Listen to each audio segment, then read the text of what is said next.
watching a movie with a friend. Here's another reading from In a Shallow Grave by James Purdy.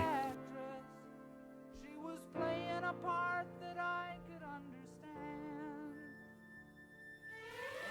There began to be a division of work in my household, largely owing to the fact that Daventry didn't have all his front teeth. And when he read to me, this imperfection of his made me not understand all the words. And his tongue, moving across the upper part of his mouth, like a snake's, also got a bit on my nerves, but only when he read. But just before the division was made and Quintus appointed as reader, I think Quintus Daventry suspected me. Suspected about me going to the dance hall. I think he knew I had a secret. I didn't know yet about his secret, but then he was all secrets. He should have been called Secret Daventry instead of Potter Daventry. Yes, his Christian name he kept a secret too for some weeks, and can you blame him?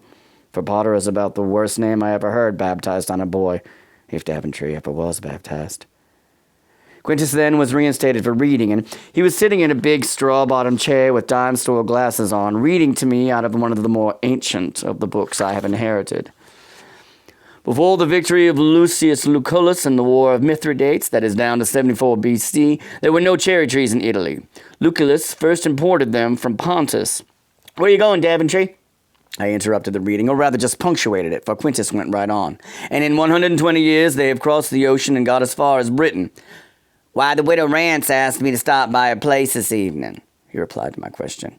But all the same, no attention has succeeded in getting cherries to grow in Egypt. Of cherries, the Arponian are the reddest, the Lutatian are the blackest, while the Sicilian kind is... All right, Quince, I said. That will do for the PM. I walked over to where Daventry was sort of slouching by the kitchen screen door, his hand in midair about to reach for the latch. You know, I haven't had time to write her a message today, I told him. I know that, he replied, sort of uppity, I thought. I swallowed hard. The understanding was you only go when you bear messages, were the words that were about to come forth, but I checked them and said instead, supposing you sit down a while until I pen a short message for you to take to her. I tried to keep the anger out of my voice.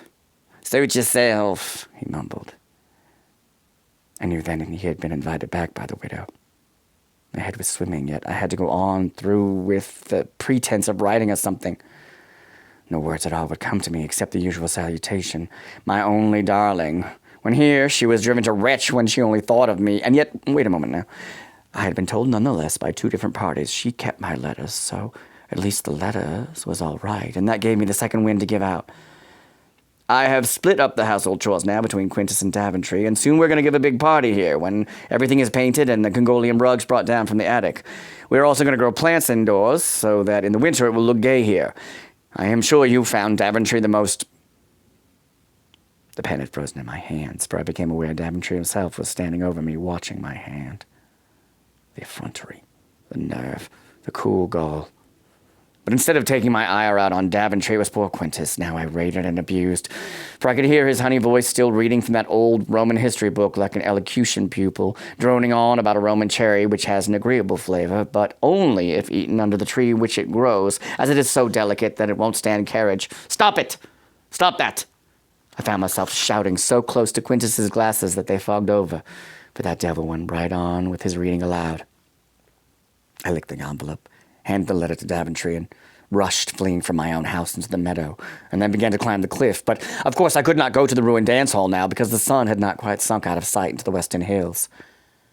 I sat down then under a little scrub pine, and waited for old Saul to sink like an immense egg yolk into the black skillet of clouds.